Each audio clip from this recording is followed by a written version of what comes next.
So hello everyone, स्वागत है आपका फिर से हमारे आज के इस नए और अमेजिंग लेक्चर में। अमेजिंग किस लिए बोल रहा हूं? क्योंकि आज हम पढ़ने वाले हैं इलेक्ट्रॉन क्या है, प्रोटॉन क्या है और न्यूट्रॉन क्या है, वो भी एक जबरदस्त स्टोरी के हिसाब से। एक मस्त और इंटरेस्टिंग स्टोरी जिसे सुनते हुए बड़ा आनंद आएगा आपको और आप चीजें साथ के साथ समझ भी जाओगे। ठीक है, तो चलिए स्टार्ट करते हैं बिना टाइम वेस्टिंग के। समझो स्टोरी क्या है कि मेरे पास तीन व्यक्ति हैं। तीनों व्यक्ति के नाम है इलेक्ट्रॉन, प्रोटॉन और न्यूट्रॉन। ठीक है, ये तीन व्यक्ति हैं जो किसी कंपनी को बना रहे हैं। अब इन्होंने बहुत सोचने और समझने के बाद कंपनी का नाम क्या रखा? परमाणु। कंपनी का नाम रख दिया परमाणु। ठीक है, तो इलेक्ट्रॉन, प्रोटॉन और न्यूट्रॉन तीन व्यक्ति हैं जो परमाणु नाम की कंपनी को बना रहे हैं। अब इन तीनों में से एक बॉस है इनका और दो वर्कर हैं। दो तो वर्कर हैं और एक है बॉस। अब जो बॉस है वो कौन है? न्यूट्रॉन। अब जो न्यूट्रॉन भैया है वो बॉस है। ठीक है, जो एक ऑफिस में रहते हैं। मान लीजिए ये न्यूट्रॉन भैया का ऑफिस है, इसमें न्यूट्रॉन रह रहे हैं। ठीक है, न्यूट्रॉन को N0 से प्रदर्शित करते हैं। ये बॉस क्यों है? क्योंकि इन पे कोई आवेश नहीं है, इनका किसी से कोई मतलब नहीं है। इनका सिर्फ ये है कि मेरी कंपनी को कैसे ऊपर लेके जाना। ठीक है, एक है प्रोटॉन। अब जो प्रोटॉन भैया है वो हमेशा इसी ऑफिस के अंदर रहते हैं, हमेशा न्यूट्रॉन के पास रहते हैं। क्यों? क्योंकि ये पॉजिटिव है। ये पॉजिटिव है, हमेशा पॉजिटिविटी फैलाते हैं, नए नए विचार लेके आते हैं, नए नए सुविचार लेके आते हैं कि हम ऐसे करके अपनी कंपनी को, परमाणु नाम की कंपनी को बड़ा कर सकते हैं, ऐसे करके ये कर सकते हैं, ऐसे करके वो अच्छे अच्छे सुझाव देते हैं। तो इसलिए ये हमेशा इन्हें अपने साथ रखते हैं अपने ऑफिस के अंदर। अब जो तीसरा वर्कर है इलेक्ट्रॉन, ये काम बढ़िया करता है, एकदम मस्त काम करता है, लेकिन इसकी बड़ी एक कमी है कि ये जलता है इस प्रोटॉन से कि ये हमेशा ऑफिस के अंदर क्यों रहता है। तो इस वजह से ये जो इलेक्ट्रॉन है इसके चारों तरफ घूमता रहता है, इस ऑफिस के चारों तरफ घूमता रहता है कि अंदर क्या बात चल रही, अंदर क्या बात चल रही, अंदर क्या बात चल रही। तो इस वजह से, क्योंकि ऋणावेशित है, ये चारों तरफ निगेटिविटी फैलाता है, ये षड्यंत्र करता है जिससे प्रोटॉन और न्यूट्रॉन दोनों अलग अलग हो जाएं, षड्यंत्र करता है। तो इसका मतलब इस पे माइनस आवेश है, माइनस निगेटिविटी फैलाता है इनका बॉन्ड तोड़ने के लिए। चारों तरफ, इस ऑफिस के चारों तरफ घूमता रहता है, घूमता रहता है, घूमता रहता है। ठीक है, बढ़िया। ये इलेक्ट्रॉन भैया घूम रहे हैं, ये इलेक्ट्रॉन भैया घूम रहे हैं इन कक्षाओं में। ठीक है ना, इसके चारों तरफ। बढ़िया सर। तो ये जो मॉडल आपके सामने बना हुआ है, ये मॉडल दिया था बोर ने, नील्स बोर ने। ठीक है, जो कि परमाणु का मॉडल है। उन्होंने बताया था कि एक परमाणु के अंदर सबसे अंदर एक भाग होता है जिसे नाभिक बोलते हैं। जिसे मैंने ऑफिस बोला ना, इस ऑफिस का नाम है नाभिक। इस नाभिक के अंदर रहते हैं न्यूट्रॉन और प्रोटॉन। न्यूट्रॉन पे कोई आवेश नहीं होता, ये बॉस है, इसे अपने काम से मतलब है। ये कोई ना कोई निगेटिविटी फैलाता, ना कहीं पॉजिटिविटी फैलाता, ये तो ऑर्डर रहता है कि भैया मेरा काम करो।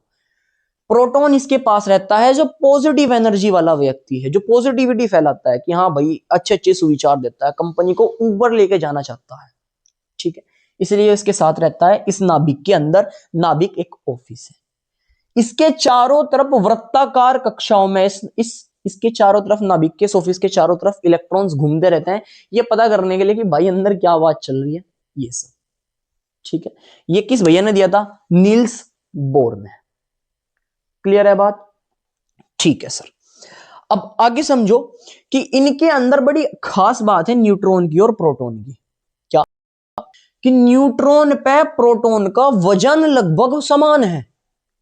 मतलब जितना वजन इस व्यक्ति का उतना ही वजन इस व्यक्ति का। इस वजह से इनकी काफी अच्छी बॉन्डिंग भी है। अच्छा सर, तो सर क्या सर इलेक्ट्रॉन का वजन इनके बराबर नहीं है? नहीं, इलेक्ट्रॉन का वजन इनसे तो बहुत कम है, बहुत ज्यादा कम। ठीक है, कैसे? देखो जरा, जो न्यूट्रॉन भैया हैं इनके अगर हम वजन की बात करें तो जो इनका वजन है वो होता है मेरे पास 1.67 इंटू 10⁻⁻27 किलोग्राम। 1.67 इंटू 10⁻⁻27 किलोग्राम ये न्यूट्रॉन का वजन है। लगभग इतना ही वजन है प्रोटॉन का। 1.67 इंटू 10⁻⁻27 किलोग्राम, 27 किलोग्राम इतना ही प्रोटॉन का है। तो सर इलेक्ट्रॉन का कितना है? इलेक्ट्रॉन का बहुत कम, बहुत कम। इलेक्ट्रॉन का होता है 9.11 इंटू 10⁻31 किलोग्राम, -31। ऊपर तो -27 ही था, नीचे -31 किलोग्राम इसका इतना वजन है, बहुत हल्का है। ठीक है, इसकी खास बात क्या है इलेक्ट्रॉन की, जरा समझो। सर इलेक्ट्रॉन के गुण क्या हैं? सबसे पहले हम स्टार्ट करेंगे कि इलेक्ट्रॉन का जन्म कैसे हुआ, इसके पापा का नाम क्या है, फादर कौन है इलेक्ट्रॉन के। तो जो इलेक्ट्रॉन भैया हैं, इलेक्ट्रॉन के फादर का नाम है जे थॉमसन, जे थॉमसन।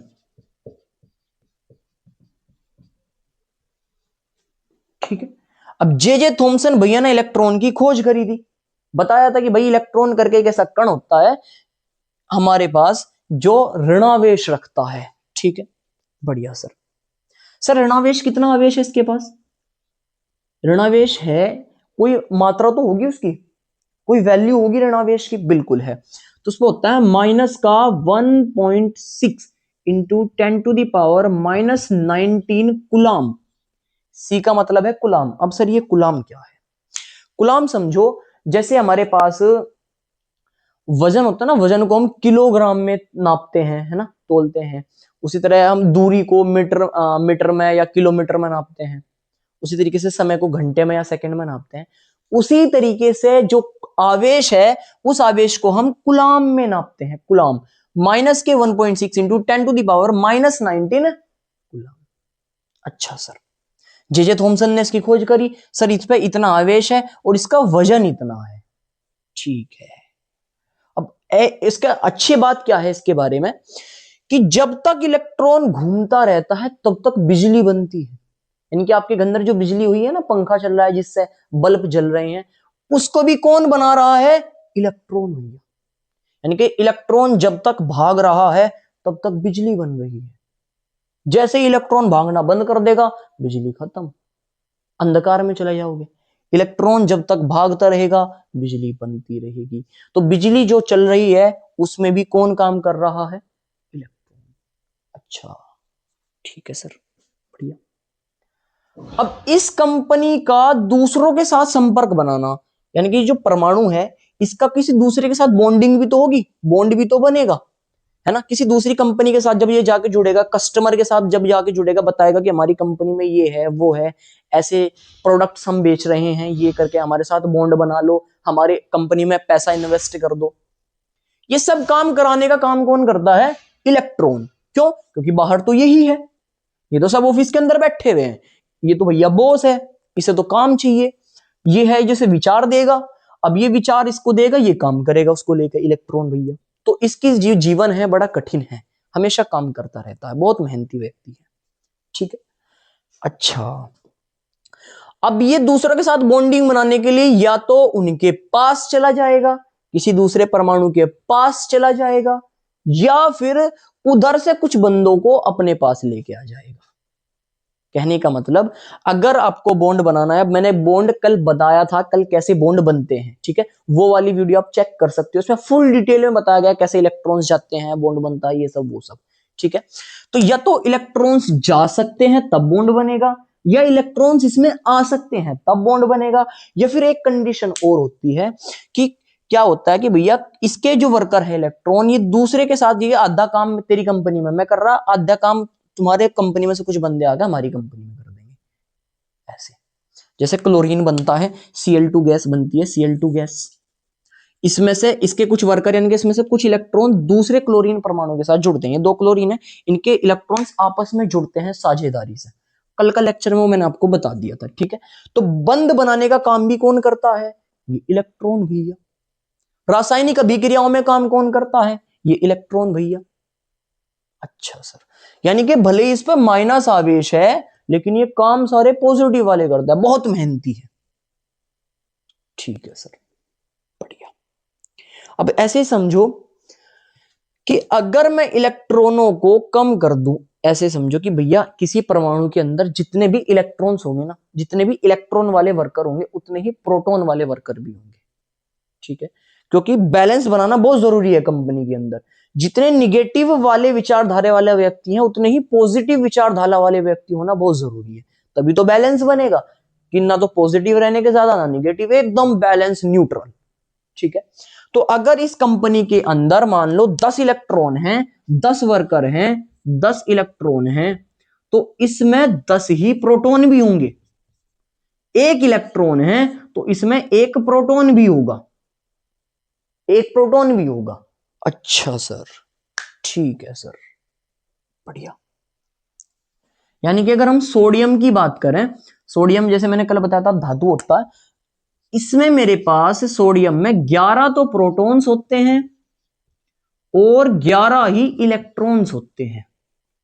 क्यों? क्योंकि इसका परमाणु क्रमांक 11 है। ठीक है, इसका परमाणु क्रमांक 11 है। अच्छा सर, तो यानी कि प्रोटॉनों की संख्या इलेक्ट्रॉनों के बराबर होती है। ठीक है सर, ये भी हम समझ गए।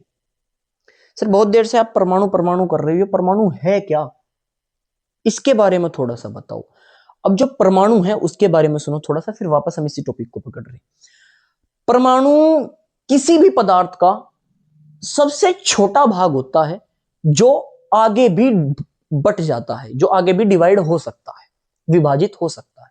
सबसे छोटा कण है जो आगे भी विभाजित हो सकता है। जैसे एक घर में सबसे छोटा कण कौन है? ईंट। ईंट है, ईंट से ही पूरा घर बनता है। ठीक है, तो लेकिन ईंट को भी हम आगे तोड़ सकते हैं ना छोटे छोटे भागों में। उसी तरीके से परमाणु भी किसी पदार्थ का बहुत छोटा कण है जिससे वो पूरा का पूरा पदार्थ बना हुआ है। जैसे ये मार्कर, इस मार्कर का सबसे छोटा कण कौन होगा? परमाणु। लेकिन वो परमाणु भी आगे टूट सकता है, किन में? इलेक्ट्रॉन में, प्रोटॉन में और न्यूट्रॉन में। अब ये इलेक्ट्रॉन, प्रोटॉन, न्यूट्रॉन सबसे छोटे कण हैं। इनसे छोटे कण भी होते हैं जिन्हें हम क्वार्ट्ज बोलते हैं, लेकिन इन्हें ही हम मेन कण मान के चलते हैं, इलेक्ट्रॉन, प्रोटॉन और न्यूट्रॉन को। ठीक है, इन्हें बोलते हैं मूलभूत कण, यानी कि इन्हीं से ही पूरा का पूरा परमाणु मिलकर बना हुआ है, पूरी कंपनी मिलकर बनी हुई। ठीक है सर, बढ़िया। तो इलेक्ट्रॉन का क्या काम है? बिजली बनाना। ठीक है, रासायनिक अभिक्रियाएं कराना। ठीक है सर, बंध बनाना। अच्छा, बढ़िया। मान लो अगर इसमें से मैं एक इलेक्ट्रॉन को हटा दूं, मान लो सोडियम में से मैंने एक इलेक्ट्रॉन को हटा दिया, तो इसमें कितने इलेक्ट्रॉन बच गए? इसमें सर 10 इलेक्ट्रॉन बच गए। और प्रोटॉन कितने हो गए? 11। मतलब एक प्रोटॉन ज्यादा हो गया। एक प्रोटॉन ज्यादा हो तो एक पॉजिटिविटी ज्यादा आ गई। एक पॉजिटिविटी ज्यादा आ गई तो मतलब इस पे एक प्लस का चार्ज आ गया सर। अच्छा, आया समझ? ठीक है, इन्हें हम बोलते हैं आयन। जिन पर आवेश होता है इन्हें हम बोलते हैं आयन। अच्छा सर, अगर इसमें इलेक्ट्रॉन्स ज्यादा हो जाए, वैसे सोडियम के अंदर इलेक्ट्रॉन ज्यादा नहीं होते हैं लेकिन हम कर लेंगे। मान लीजिए हमने कर लिया सर, हमने इसके अंदर 12 तो इलेक्ट्रॉन कर दिए और प्रोटॉन 11 ही रह गए, तो अब एक इलेक्ट्रॉन ज्यादा आ गया, एक निगेटिविटी ज्यादा आ गई, तो अब इस पर माइनस आ जाएगा, सोडियम पर माइनस आ जाएगा। हालांकि सोडियम पर माइनस आता नहीं है। ठीक है, लेकिन अगर इसमें एक इलेक्ट्रॉन ज्यादा हो गया तो मतलब इस पे एक माइनस आ जाएगा। क्लियर है बात? बढ़िया सर। तो सर हमने काफी अच्छी अच्छी इलेक्ट्रॉन वाली बात कर ली। प्रोटॉन के बारे में भी सर ऐसी कुछ बताओ कि प्रोटॉन के पापा कौन है, कितना उस पर आवेश है, कितना नहीं। मैं सर रफ कर देता हूं, फटाफट से उतार लीजिए, या मैं इधर लिख देता हूं। अब प्रोटॉन की जो खोज करी थी, जो प्रोटॉन के फादर साहब थे, वो है गोल्डस्टीन। गोल्डस्टीन, बढ़िया सर। अब यहां पे कुछ महान मूर्तियां आएंगे कि नहीं रदरफोर्ड है। हमने तो एक ट्रिक पढ़ी है, ईंट पर नाच, उसमें पैसा मतलब रदरफोर्ड नहीं भाई, गूगल करके चेक कर सकते हो आप। प्रोटॉन की खोज करी थी गोल्डस्टीन ने। ऐसे समझ लो कि रदरफोर्ड ने तो प्रोटॉन नाम दिया था, नाम दिया था रदरफोर्ड ने प्रोटॉन, खोज करी थी गोल्डस्टीन ने। आता है कि प्रोटॉन के खोजकर्ता कौन है? तो गोल्डस्टीन भैया है, ध्यान रखियो। ठीक है सर। आवेश कितना है सर? आवेश कितना है प्रोटॉन भैया? तो आवेश इसके जस्ट बराबर होता है, लेकिन ये जैसे ऋणावेशित है, ये धनावेशित है। यानी कि प्लस का 1.6 गुना 10 की घात -19 कूलम। ठीक है सर, ये कहानी मैंने आपको बता दी, जितने प्रोटॉन होंगे उतने ही इलेक्ट्रॉन होंगे। ठीक है सर, ये कहां पाया जाता है? नाभिक में पाया जाता है सर, नाभिक में। तो अतः नाभिक पर कौन सा आवेश आ जाएगा? पॉजिटिव आवेश। क्यों? क्योंकि इस पर सिर्फ प्रोटॉन्स है, न्यूट्रॉन पर तो कोई आवेश ही नहीं होता। इसके अंदर कौन भरे हुए हैं? प्रोटॉन्स। प्रोटॉन्स पर पॉजिटिव चार्ज होता है, धनावेश होता है, तो इसलिए नाभिक पे जो आवेश कौन सा हो गया सर? धनावेश हो गया। नाभिक के चारों ओर जो वृत्ताकार पथ हैं जिन पर इलेक्ट्रॉन घूम रहे हैं, उनका आवेश क्या हो गया सर? ऋणावेश हो गया। अच्छा सर, बढ़िया।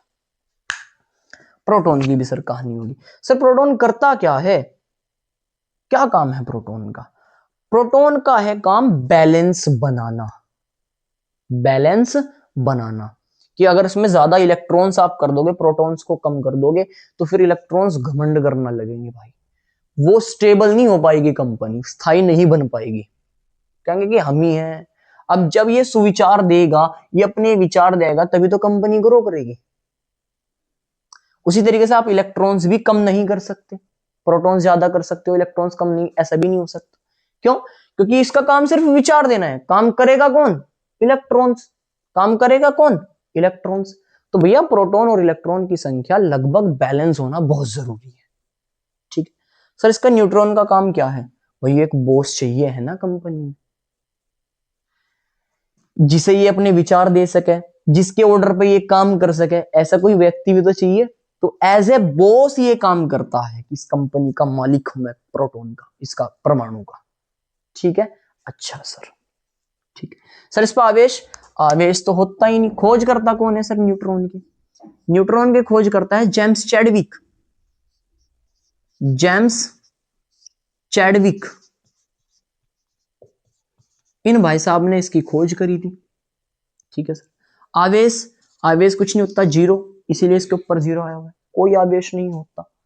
सर वजन कितना है इसका? वजन मैंने आपको यहां पे लिखवा ही दिया, न्यूट्रॉन का 1.67 × 10⁻⁻27 kg। ठीक है सर, काम मैंने आपको बता दिया, एज ए बॉस ये काम करता है। अच्छा, उम्मीद है बड़ा अच्छा लगा होगा आपको।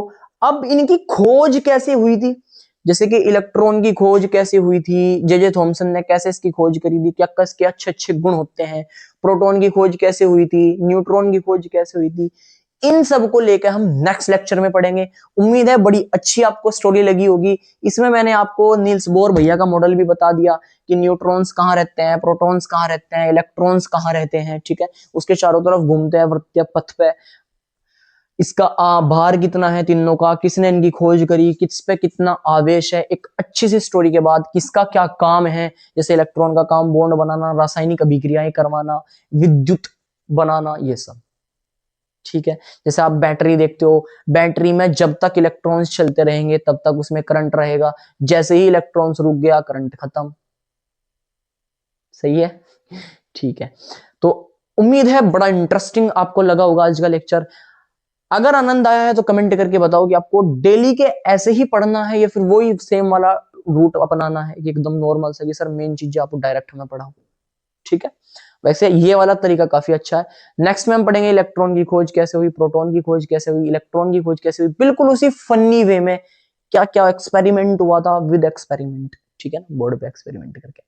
तो अपने दोस्तों के साथ शेयर करो, बताओ कि भैया देखो इलेक्ट्रॉन ऐसे होता है भाई, भले ही निगेटिव हो खुद लेकिन काम सारे पॉजिटिव वाला करता है, बस नाम नाम बदनाम है, काम बढ़िया करता है बंदा। ठीक है, तो मिलते हैं नेक्स्ट लेक्चर में। Okay bye.